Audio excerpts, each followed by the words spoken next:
Have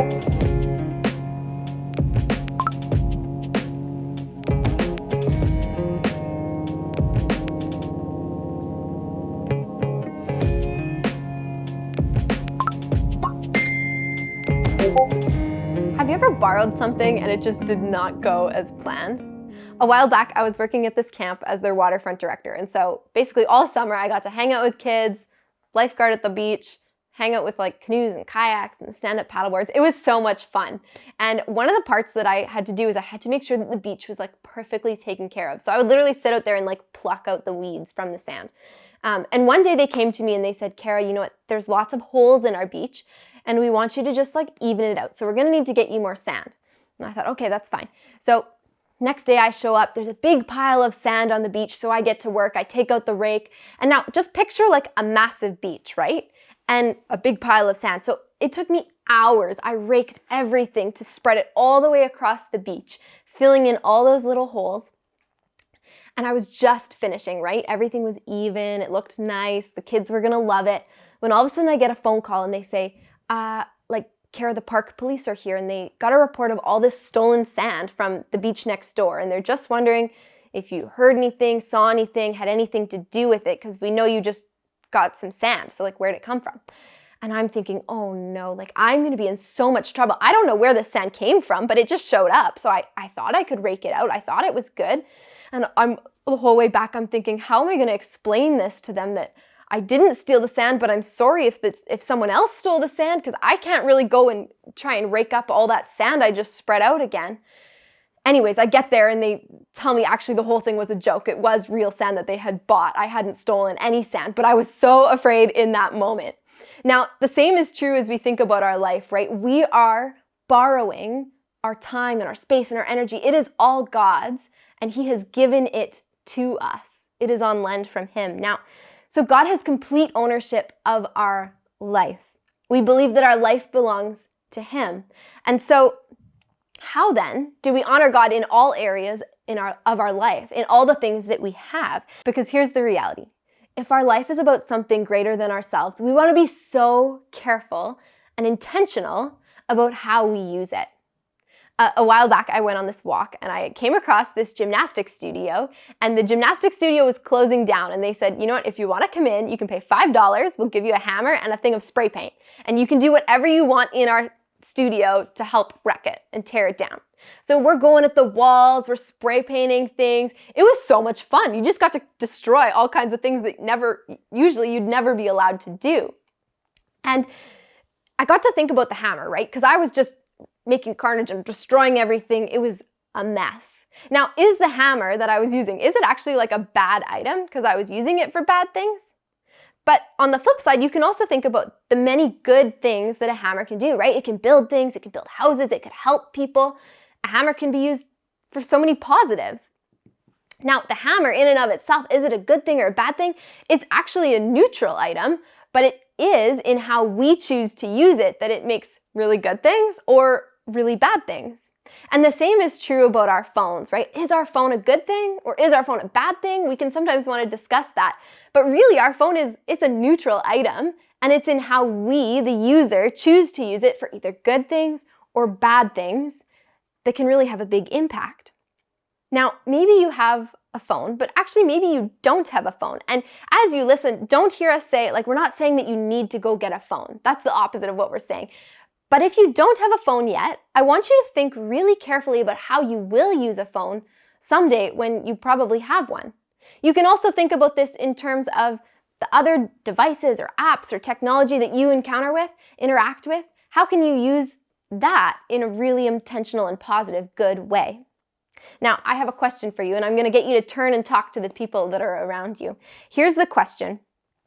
What does it look like for you to use technology for good or for bad purposes? Just like with that hammer.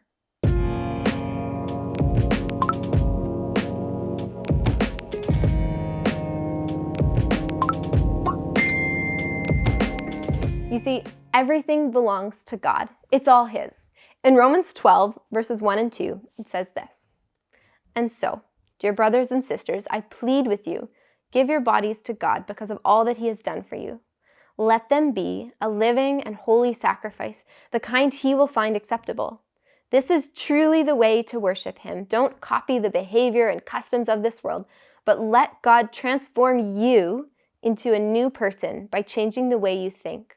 Then you will learn to know God's will for you, which is good and pleasing and perfect. Here's the thing. We know that God has made us. We know that he has wired us and given us such purpose. And God is saying to give it back to him. It's his from the very beginning. And he's given us so much. So now how will we use those things that he's given us to honor him? Our act of worship then is how we use our bodies, our time, our phones to glorify and honor him and to use it for good purposes. If God owns it all, we want to give it back and use it in ways that glorify him. You know, it says, don't copy this world.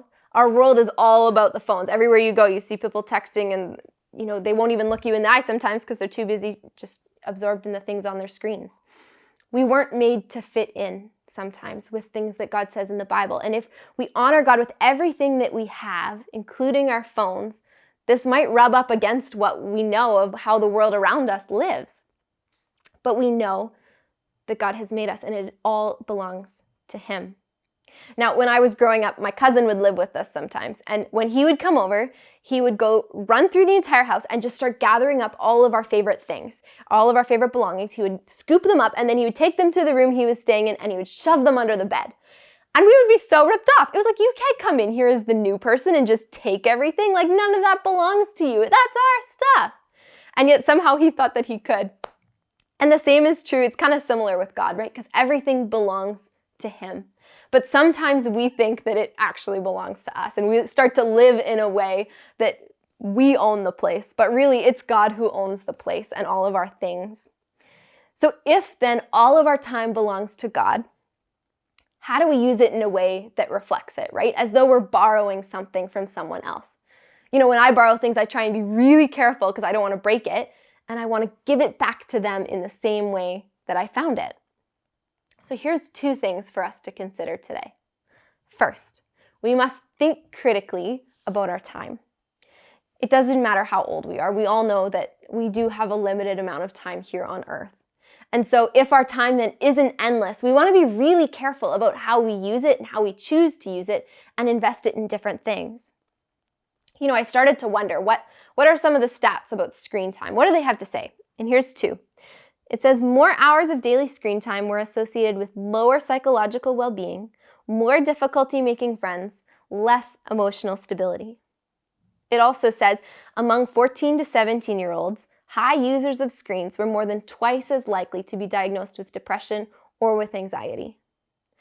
So whether we're a follower of Jesus or not, these stats make me stop and think because don't hear me wrong. I'm not saying that phones are bad. I love my phone. I use my phone for so many good things. But the research shows when I spend too much time on it, it's actually damaging to the way I am, the way I interact with other people, and it can be a really harmful thing. And so that makes me start to ask some questions. How are you spending your time? How are you spending your screens and time with your screens and your devices? How much of that time is required of you, maybe for things like school, but how much are you choosing to spend on it? Because remember, this goes back to what I was saying before. It's like that hammer, where we have the choice of if we're going to use it for good or for bad purposes. We have a choice how we will use our phones. And the second thing is this, we choose then to lean into the good. If being a follower of Jesus truly does extend into every single area of our life and it's all his, what might it look like then to use our phones for good things? This could be a couple of different ways. One, it could be for community. You know, I love that phones can help us stay connected with other people. This might be social media. It could be like video games and when you get to chat with different people. It could be texting, FaceTime. There's so many different ways that we can use our phones for really good things. I think back to during COVID and all the lockdowns, we did like a virtual Christmas banquet for some of my students at our youth group. And so every kid got a little like tablecloth that they would spread out and a frozen meal that they baked at home. We had different games that they would play all on Zoom with one another. And while it wasn't quite as good as being together and having a real Christmas banquet, it was a close second because it still provided a way for us to connect and have community and hang out with each other, even while we were on our own and at home. Another good thing we can use our phones for is to live a life of mission. We can use our phones and our social media and the different things we interact with to glorify God.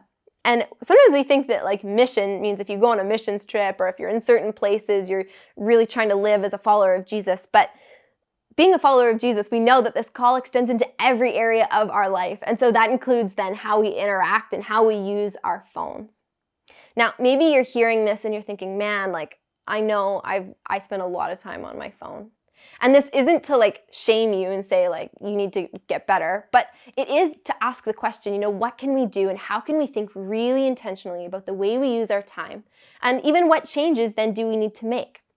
We get this opportunity, we get this invitation from God to lean in, to join him in what he is doing, because we believe that everything belongs to God, that all of our time is his. And so if all these little moments belong to him, he has a plan for those things. And so we get this choice then to live on mission with God, to join him in what he is doing. Could you imagine if we started to live our lives in a way that really sought to maximize our time and the phones and the things that we have in a way that glorifies God? What might happen if we used our phones for community, for rest, for mission, and leaning into the good things? I think the world around us would be transformed. We would be alert. We would have deep relationships with people. We would have eyes that would see how God wants to use us, and we would be active in doing that in every area of our life.